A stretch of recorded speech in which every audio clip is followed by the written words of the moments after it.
सारा सामान आंगन में आ गया था। पापा के इशारा करने पर आकाश भागता हुआ गया और गली के नुक्कड़ पर पास के एक स्टडी बूथ से ट्रेन के बारे में पूछताछ कर आया। ट्रेन 1.5 घंटा लेट थी, यानी अब 4 बजे पहुंचेगी। चलने के लिए तैयार खड़े दादाजी दादी जी को सहारा देकर पापा ने वहीं बिछी खाट पर बिठाया और स्वयं खंभे के सहारे सिर झुकाकर बैठ गए। आकाश दूसरे कोने में गुफ्तगू कर रहे भाई बहन अनुराधा साहिल के पास आया। आकाश के बैठते ही अनुराधा ने कुड़कर कहा, ट्रेन को भी आज ही लेट होना था। छोड़ री, अब जा तो रहे हैं, 1.5-2 घंटा और सही। अच्छा है बाबा पिंड छूटा, अब 4-6 माह क्या आएंगे। मगर माँ तो बोल रही थी, साहिल रहस्यमय ढंग से फुसफुसाया। दादाजी दादी जी अब वहीं रहेंगे, चाचा जी के पास। अनुराधा को सहसा विश्वास ही नहीं हुआ। अविश्वास से उसे देखती रही। कसम से मैं खिड़की की ओट में खड़ा था। उसने गले पर हाथ रखा। अभी सुबह ही मम्मी पापा से बोल रही थी।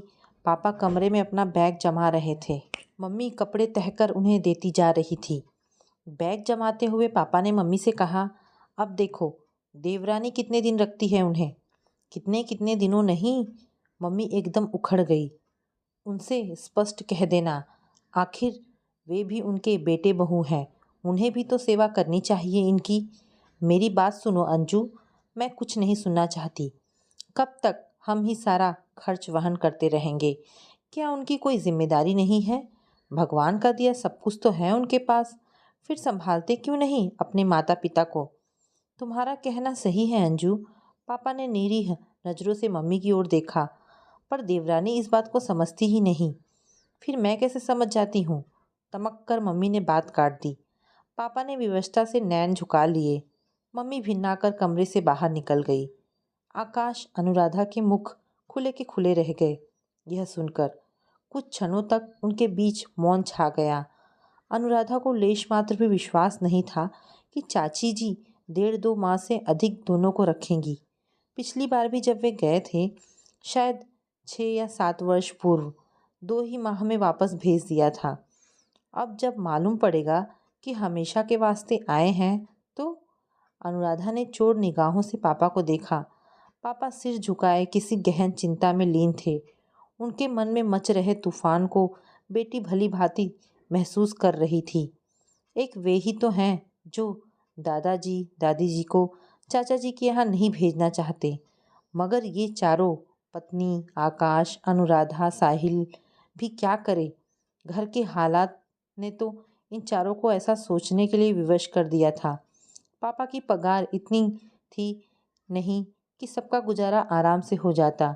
आधी पगार दादाजी दादी जी की बीमारी, दवा, डॉक्टर में खर्च हो जाती। शेष में घर खर्च चलाना भी मुश्किल हो जाता। बच्चों की अधिकांश फरमाइशें अधूरी ही रह जाती।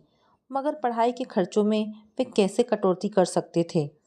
फीस भी भरना जरूरी, कॉपी किताबें लाना भी जरूरी। आकाश कंप्यूटर कोर्स करना चाहता था, अनुराधा सिलाई। 2-2.5 वर्ष की मेहनत के बाद दोनों घर को सहारा देने लायक हो जाते। मगर काफ़ी खींचतान करने के बावजूद महीने के आखिर में कुछ भी नहीं बच पाता। ऐसे में इन क्लासों के लिए फीस के पैसे कहाँ से आते? धीरे धीरे उनके दिलों में यह धारणा घर करने लगी कि यदि चाचा जी दादाजी दादी जी को अपने पास बुला लें तो खर्चों में कितनी बचत हो जाया करे। वे पापा को समझाने का यत्न करते। चाचा जी के पास इतना पैसा है, अच्छी नौकरी है, फ्री मेडिकल सुविधा है, नौकर चाकर सब तो हैं।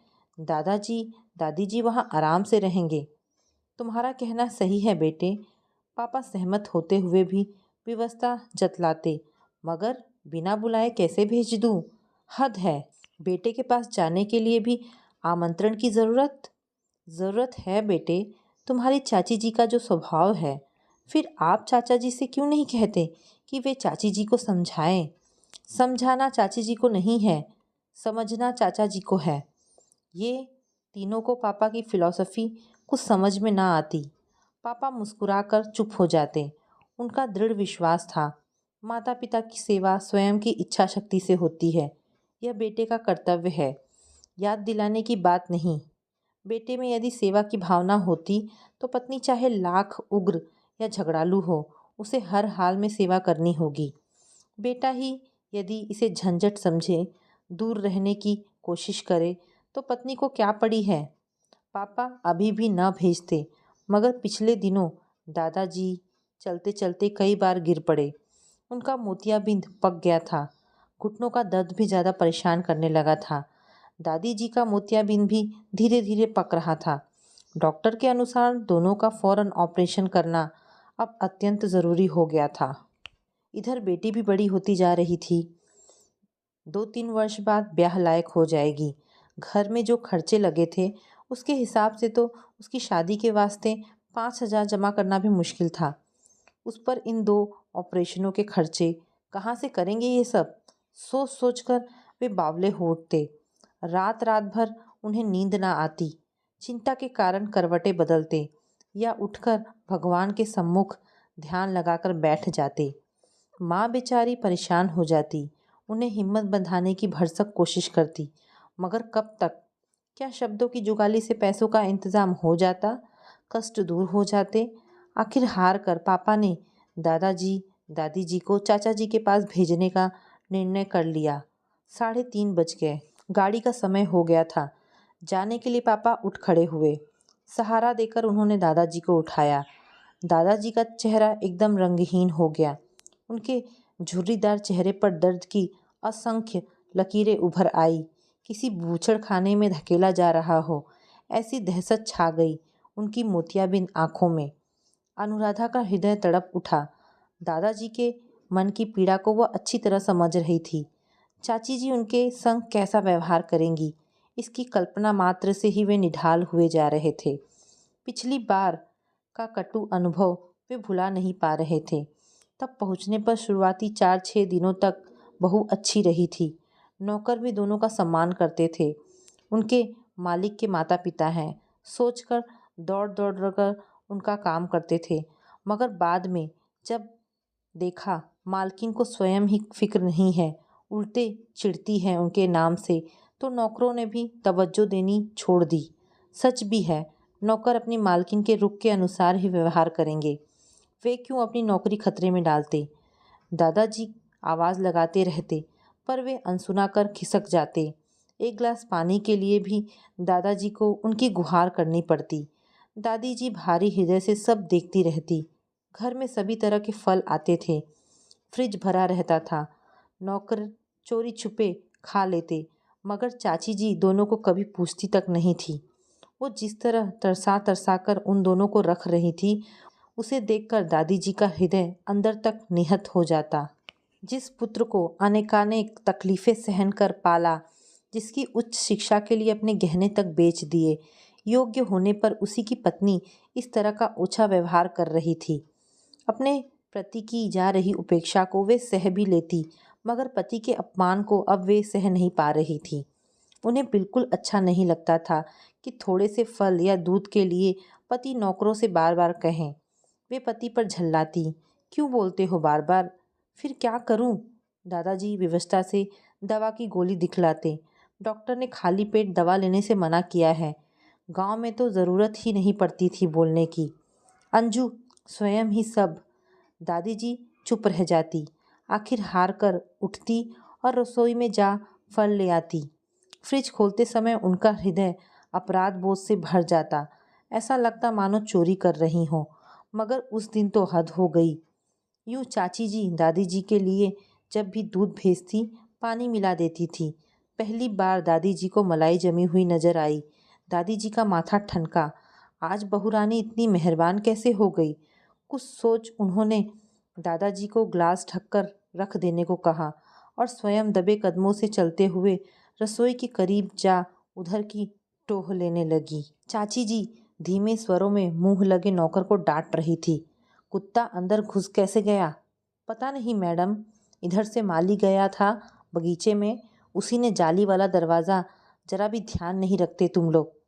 चाची जी फुफकारी, अब एक काम करना, बाकी दूध का दही जमा देना, दोपहर में उसी की लस्सी बना देंगे दोनों के लिए। दादी जी ने सुना तो सन्न रह गई। काटो तो खून नहीं, यह इज्जत? पेट काट काट कर जिस लड़के को इतना पढ़ाया लिखाया, सम्मानजनक ओहदे के लायक बनाया, उसी की पत्नी ऐसा बर्ताव कर रही है। अपमान से उनका तन मन सुलग उठा। बहू अंजू दूध में मक्खी गिर जाने मात्र पर वह दूध नहीं देती थी, और यह बड़े घर की बेटी कुत्ते का मुंह मारा हुआ दूध। छी! क्रोध से भभकती हुई वे कमरे में आई और दादाजी के हाथ से ग्लास छीन लिया। अब जाने दो रमेश की माँ। दादाजी ने उन्हें शांत करने का यत्न किया। हम स्वयं नाली में फेंक देते हैं। नहीं, अपमान से उनकी आवाज़ दहक रही थी। फिर उस काले दिल वाली को महसूस कैसे होगा? उसे भी तो मालूम पड़ना चाहिए कि हमें उसकी काली करतूत पता चल गई है। दादाजी समझाते रहे, ईश्वर का वास्ता देते रहे, मगर पति के अपमान से दादी जी ने एक ना सुनी। ग्लास लेकर धम धम करती हुई रसोई में गई। उनकी चढ़ी मुख मुद्रा और हाथ में दूध का ग्लास देखते ही चाची जी का चेहरा पूर्ण श्यामली हो गया। दादी जी ने किसी तरह स्वयं को संयत करते हुए उन्हें तीखी नज़रों से घूरा। बहू, इनका पेट ठीक नहीं है, दूध नहीं लेंगे, बाकी दूध में मिला लो। अरे रे रे, यह क्या कर रही हो? चाची जी सकपकाई। यह शक्कर वाला है, फिर पोते को दे देती हूँ। ले बेटा। वहाँ से निकल रहे पोते की ओर दादी जी ने ग्लास बढ़ाया। वो अभी नहीं लेगा। चाची जी बौखलाकर आगे बढ़ी। क्यों? वह बाद में लेगा। बाद में क्यों? अभी क्यों नहीं? दादी जी का स्वर थोड़ा उग्र हो गया। कहा ना, साफ साफ क्यों नहीं कहती? दादी जी पहली बार सास के तेवर से दहाड़ी। यह कुत्ते का मुंह मारा हुआ दूध है। चाची जी का चेहरा तवे सा काला हो गया। दादी जी अंगारे सी लाल हो गई। हमारी जगह तुम्हारे माँ बाप होते, क्या तब भी यही करती? आप अनाप शनाप इल्जाम लगा रही हैं, फिर तुम स्वयं पी लो इसे। लो पियो। क्रोधित दादी जी ने ग्लास उनके होठों से लगा दिया। चाची जी ने पूरी ताकत से ग्लास पर हाथ मारकर दूर फेंक दिया। ग्लास टन से सामने दीवार पर जा टकराया। पूरी रसोई में दूध बिखर गया। इसी के साथ सास बहू में वाक युद्ध आरंभ हो गया। 8-10 मिनट तक यह संग्राम चलता रहा। चाची जी पैर पटकती हुई अपने कमरे में गई और जोर से दरवाज़ा बंद कर उसे कोप भवन में तब्दील कर दिया। वो बड़बड़ाए जा रही थी, मेरे ही घर में आकर मेरा अपमान कर रही है, समझती क्या है अपने आप को? उसने तमतमाते हुए चाचा जी को दफ्तर फ़ोन लगाया। थोड़ी ही देर बाद चाचा जी दुम हिलाते भागे भागे आए। आते ही पहले चाची जी के कमरे में घुस गए। दोनों में आधे घंटे तक गुफ्तगू होती रही। फिर दोनों दादाजी दादी जी के कमरे में आए। चाची जी अंदर नहीं गई, बाहर खड़ी रहीं। चाचा जी धीर गंभीर मुद्रा में अंदर दाखिल हुए। दादी जी भरी हुई बैठी थी। आखिर इतने बड़े ऑफिसर की माँ हैं, उसे पालने पोसने लायक बनाने वाली माँ के अपमान को भला कौन बेटा सहन कर सकता है? पूर्ण आत्मविश्वास से दादी जी ने शिकायती लहजे में कहा, बेटा, आज तेरी घरवाली ने। मुझे सब मालूम है अम्मा, अब तू ही बोल बेटा। अम्मा, चाचा जी का आदर युक्त झल्लाया स्वर गूंजा। अच्छा लगता है ये सब, इस तरह लड़ते हुए। आसपास दूसरे ऑफिसरों के बंगले हैं, क्या सोचेंगे वे? कितनी जग हंसाई होगी मेरी। फैक्ट्री के डायरेक्टरों को जब यह मालूम पड़ेगा तो मेरी पोजीशन। दादी जी फटी विस्फारित नज़रों से बेटे को देखती रह गई। क्षण मात्र में मैं समझ गई कि बेटे को कितना कुछ मालूम है, अपनी माँ को कितना पहचानता है। कि ही आज उन्हें इज्जत, अदब, कायदे, ऊंच नीच समझा रहा था। उनकी आंखें भर आई। एक शब्द भी ना कहा। क्या फ़ायदा कहने से? कोई पराया हो तो दोष भी दे, बहस करे, अपनी ही औलाद के सामने क्या सफाई पेश करे। उन्होंने किसी तरह आंसुओं को गिरने से रोका। ऐसे वक्त पति ने सहारा दिया, उनके जख्मों पर मलहम लगाना चाहा। बीच में दखल दे बेटे से कहा, सोच रहा हूँ बेटा, गांव छोड़े बहुत दिन हो गए हैं, अब हमें वापस भेज देते तो। चाचा जी ने चैन की सांस ली। वे खुद भी तो यही चाह रहे थे। और अगले ही दिन दादाजी दादी जी वापस लौट आए। पहली और आखिरी मर्तबा गए थे चाचा जी के यहाँ। ऐसा घाव लेकर लौटे थे कि दोबारा कभी इच्छा भी नहीं की कि वहाँ जाने की, मगर अब उन्हें वहाँ जाना पड़ रहा था, उसी अपमान भरे घुटन युक्त माहौल में, हमेशा हमेशा के लिए। कैसे रहेंगे वहाँ? जब तक पापा रहेंगे, 1 या 2 दिन मानसिक सहारा रहेगा। उसके बाद पापा के लौटने के बाद अनुराधा के आंसू ढुलक पड़े। कैसे सहन करेंगे दोनों चाची जी के उपेक्षापूर्ण बर्ताव को। छोटे से बच्चे हो तो घर से कहीं भाग भी जाए। इस उम्र में जब 2 कदमों का नहीं सूझ पाता, बिन सहारे उठा नहीं जाता, कैसे काटेंगे जिंदगी। अनुराधा को गले में कुछ चुभन सी महसूस हुई। यद्यपि दादाजी दादी जी के जाने के बाद यहाँ उन पर होने वाले खर्च की बचत हो जाएगी, यानी पापा की आधी पगार बच जाएगी। बरसों के दबाए कई अरमान धीरे धीरे पूरे होंगे। मगर दादाजी दादी जी को वैसे उपेक्षा भरे माहौल में रख क्या वे सब यहाँ सुखी रह पाएंगे? उनसे सुख का एक कौर भी खाते बनेगा? अनुराधा का हृदय भर आया। बाहर तांगे वाला भोपू बजाकर गुहार लगा रहा था। दादाजी दादी जी ने अंतिम बार तुषित नजरों से घर की ओर निहारा, जहाँ सम्मान पूर्वक पूरी जिंदगी बिता दी। अब उसी दरो आंगन को छोड़कर जाना पड़ रहा था। वाह रे बुढ़ापा! एक एक करके सब उनके चरण स्पर्श करने लगे। अनुराधा, आकाश, साहिल। दादाजी दादी जी निर्मल हृदय से उन सबको आशीर्वाद देते गए। सबके पीछे माँ आई, अपनी सूती पैबंद लगी साड़ी में। माँ को देखते ही दादी जी की रुलाई फूट पड़ी। बेटी सरीखी बहू, पिछले जन्म में पता नहीं कितने पुण्य कर्म किए होंगे जो इतनी सेवामयी बहू मिली थी। शादी के बाद एक दिन भी बेचारी मनचाहा खा पी या पहन ना सकी। हे प्रभु, अब इसके दिन भी फेर दे, यह भी कुछ सुख चैन से रह ले। आशीर्वाद देने के लिए दादी जी ने ज्यों ही हाथ बढ़ाया, माँ ने लपक कर उन्हें बाहों में भींच लिया। नहीं अम्मा जी, नहीं, मैं नहीं जाने दूँ आपको उस नरक में। सुनते ही तांगे में सामान जमा रहे पापा ने पलट कर देखा। माँ दादी जी को बाहों में भर बेतहाशा चूमे जा रही थी। पापा की आंखों में हठात गंगा जमुना बह रह चली। बच्चों की आंखों से भी बादल बरस रहे थे। सामने मंदिर में पंडित जी सस्वर गा रहे थे। आव नहीं आदर नहीं, नैनन नहीं स्नेह, तुलसी तहा न जाइए, कंचन बरसे मेह। जिस स्थान पर लोग आपके जाने से प्रसन्न ना होवे और जहाँ लोगों की आंखों में आपके लिए प्रेम अथवा स्नेह ना हो, ऐसे स्थान पर भले ही धन की कितनी भी वर्षा ही क्यों ना हो रही हो, आपको वहाँ नहीं जाना चाहिए। तो दोस्तों, ये कहानी यहाँ पर समाप्त होती है। आशा करती हूँ आपको ये कहानी पसंद आई होगी।